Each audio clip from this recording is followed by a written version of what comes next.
먼저 4위부터 보겠습니다. 한동훈 장관이 나왔네요. 오늘 윤석열 대통령이 청와대 영빈관에서 한동훈 장관의 법무부로부터 업무 보고를 받았습니다. 아무래도 한 장관이 윤석열 내각의 핵심이기 때문에 많은 관심을 끌 수밖에 없었는데요. 화면을 만나보겠습니다.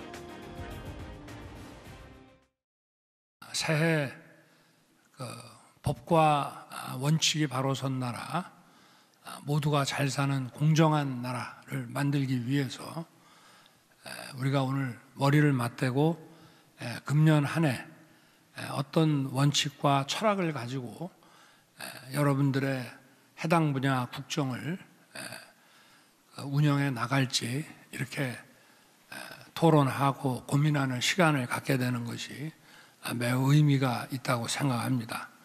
법무부 공정위 법제처가 그야말로 우리 대한민국의 지향하는 가치인 이 헌법을 수호하는 기관입니다.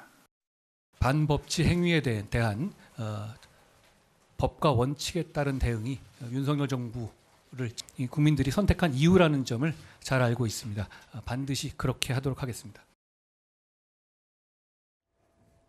크게 먼저 좀 볼게요. 오늘 한동훈 장관 실제로 이후에 브리핑에서 국가 경제와 국민 불편을 볼모로 한 불법 집단행위의 빈발, 집단행위가 많아졌다. 조폭식 불법 행위에 대해서 근절할 것이다. 이런 메시지까지 오늘 처음으로 냈는데 승전 의원께서 직접 다녀오셨잖아요. 네네. 오늘 청와대 영빈관에서 법무부 업무 보고 네. 현장 분위기가 좀 어땠습니까? 대통령께서는 의지가 확고하신 것 같습니다. 사실 지금 나와 있는 이야기 중에 경제에 대한 이야기가 지금 뒤에서는 좀 더 많이 나왔는데요. 대통령의 오로지 첫 번째 목적, 두 번째 목적, 세 번째 목적도 법치 또한 경제를 뒷받침할 수 있는 내용으로서 이루어져야 한다라는 점을 굉장히 크게 강조하셨습니다. 그중에 하나가 국민의 경제와 국민의 불편을 볼모로 삼고 있는 불법적인 집단 행동입니다. 사실 시청자 여러분께 좀 말씀드리고 싶은 거는 한국경제신문에서 2018년부터 2022년까지 그 불법 행동으로 인해서 발생한 피해 금액이 4조 한 9천억 정도 됩니다. 그 4조 9천억 중에서 고용노동부가 이야기했는 게 한 9,950억 정도를 이제 손해배상으로 청구하고 법원이 인용했는 게 5억밖에 안 되는 거예요. 그러면 5조의 손해에 5억 정도만 인용되었으면 이게 0.01%입니다. 무슨 말인가 하면 불법 집단에 의해서 기업이 받은 손해가 1억이라면 그로부터 받은 거는 1만 원밖에 안 된다는 거예요. 그렇기 때문에 저런 조폭식 불법 행위는 분명히 경제에 악영향을 미치기 때문에 적법하고 의법한 노동운동은 인정해야 되겠지만 쇠구슬이 난무하고 그다음에 정치적 구호가 난무하는 특히 정권 타도라든가 뭐 그런 어떤 이야기들이 뭐 미군 철수라든가 이런 이야기가 나오는 불법적인 어떤 파업에 대해서는 단호하게 대응하겠다라고 이야기를 하셨습니다. 승 실장께서도 저기서 오늘 저 자리에서 마이크 잡고 발언을 하셨어요? 네네. 무슨 메시지 던졌습니까? 딱 저 메시지 했습니다. 이 얘기를 하셨군요. 네네. 대통령이 얘기한 이 부분을 좀 그 자리에서 강조를 하셨네요. 이 노동개혁 얘기, 조폭식 불법행위 근절할 것이다. 오늘 법무부 업무보고에서는 여러 얘기가 오갔지만 특히 한동훈 장관이 강조한 건 검찰 수사의 독립성인 듯합니다. 이건 이재명 대표 개인의 형사 문제입니다.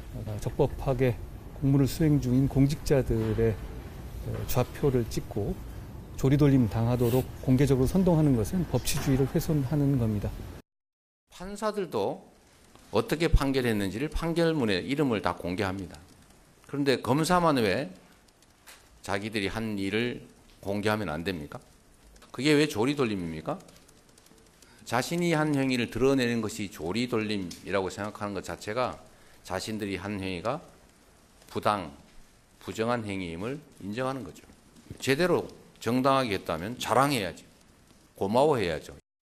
자기들은 범죄 수사를 방해하기 위해서 거짓말하고 좌표 찍어서 선동하는데 거기에 대해서 법무부 장관이 국민들이 거기 현혹되지 않도록 할 말 하는 것이 안 된다 이런 말씀 같은데. 좌표 찍기에서는 교회 한 장관이 많은 말을 했기 때문에 그런데 업무보고에서도 좀 이례적으로 이 좌표 찍기에 대해서 집단 괴롭힘, 범죄에 적극 대응하겠다. 어떻게 좀 이 메시지 들으셨어요? 기본적으로 공직자들을 좌표를 찍고 조리돌림하는 거는 불법적이고 부당한 행동이죠. 그런데 안타깝게도 문재인 정권 때부터 이런 현상들이 좀 나타나기 시작했어요. 대표적인 게 김경수 당시 경남지사 1심을 선고한 판사의 신원을 공개하고 그 민주당 지지자들이 말 그대로 좌표 찍고 조리돌림한 적이 있었죠. 그리고 또 더 안타깝게도 윤석열 정부로 정부가 바뀐 다음에도 이런 현상이 나타나는데 특히 이거를 이제는 뭐 일반 국민이나 지지자도 아니고 민주당이 주도했다는 거예요. 지금 화면에서 보이지만 이재명 대표를 수사하는 검사들의 명단을 저렇게 만들어서 당원들에게 공개했는데 거기에 윤석열 라인이라고 낙인까지 찍어가지고 저렇게 공개했습니다. 우리가 그 선출직 공무원과 달리 임명직 공무원에게 신분을 보장하는 거는 저런 정치적인 외풍으로부터 독립해서 소신을 갖고 업무를 수행하라. 검사들의 경우는 수사를 하라 이런 거 아니겠습니까? 근데 지금 저런 행동은 명백하게 정치적 외풍을 보이는 거죠. 그렇기 때문에 한동훈 그 장관은 본인이 검찰청을 외청으로 둔 법무부 장관으로서 저런 정치적 외풍은 내가 막아주겠다. 그래서 정치적 병풍 역할, 버팀목 역할 이런 걸 자임하는 것 같습니다. 이재명 대표는 특히 민주당은 사이트에 들어가서 법무부 사이트나 검찰청 사이트에 가면 다 알 수 있는 얘기를 왜 조리돌림이라고 하냐고 얘기를 하고 있는데 이건 집단 괴롭힘이다. 수사를 막겠다는 의지 아니냐는 게 한당원의 주장인 것 같습니다. 실제로 한동훈 장관은요. 법무부 장관의 중요한 업무 가운데 하나로 부당한 외풍을 막는 거라고 언급한 바 있습니다. 민주당 일각에서는요.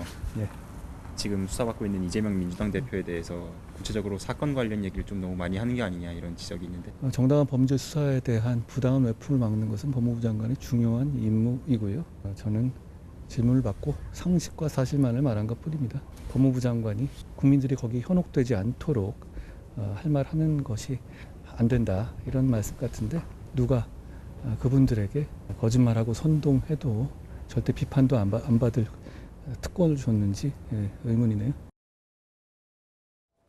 좌표 찍기, 조리돌림 혹은 집단 괴롭힘 같은 얘기를 한 장관이 언급한 이유는 결국은 이재명 대표 관련 수사를 때려야 뗄 수 없으니 제1야당 대표 수사하는 그 부담감, 검찰의 현장 수사팀의 그 여러 외압과 압박을 본인이 막아주겠다 이런 뜻입니까? 그렇죠. 사실은 이 제1야당 대표가 그냥 얌전하게 성실하게 조용하게 자기 수사 잘 받으면 한동훈 장관이 기자분들 질문에서 이재명 대표 수사 관련 이야기를 할 이유가 별로 없습니다. 그런데 이게 제1야당인지 이재명 변호인 모임인지 모르게 최고위원회뿐만이 아니라 이재명 대표 본인도 자기 사건에 대해서 계속 정치적인 말을 덧붙이고 뉴스로 생산을 하고 있기 때문에 법무부 장관으로서 사실관계를 바로잡고 또 검사들을 외풍으로부터 지켜줄 수밖에 없는 겁니다. 그래서 한동훈 장관이 이재명 대표 사건 이야기하는 게 싫으면 민주당에서 먼저 좀 조용하고 성실하게 수사 잘 받으면 됩니다. 소환 조사 이틀이니 하루니 팩스를 보냈니 사람이 왔니 안 왔니 이런 지역적인 문제 이야기하지 말고요. 이거 시작은 먼저 이재명 대표와 민주당이 하고 있다는 말씀을 드리는 것이고 그리고 이렇게 공직자들 좌표 찍고 조리돌림하는 게 괜찮은 거면 민주당에서 누가 저한테 김현미 장관 번호 좀 알려주십시오. 부동산 폭등으로 못 살겠습니다. 저도 우리 국민들 다수가 김현미 장관 좌표 찍고 싶지 않겠습니까? 근데 그러면 안 되는 거잖아요. 이게 너무 나가진 마시고요. 공직자 이름이 올라간다고 해서 그거를 이 당대표나 민주당 지도부가 그 이름을 공개하고 전화번호 공개되도록 유도해서 압박을 가하는 게 이게 어떻게 정상적인 민주국가에서 일어날 수 있는 일입니까? 제 비유가 과하죠. 그 과한 일을 지금 민주당은 하고 있는 겁니다.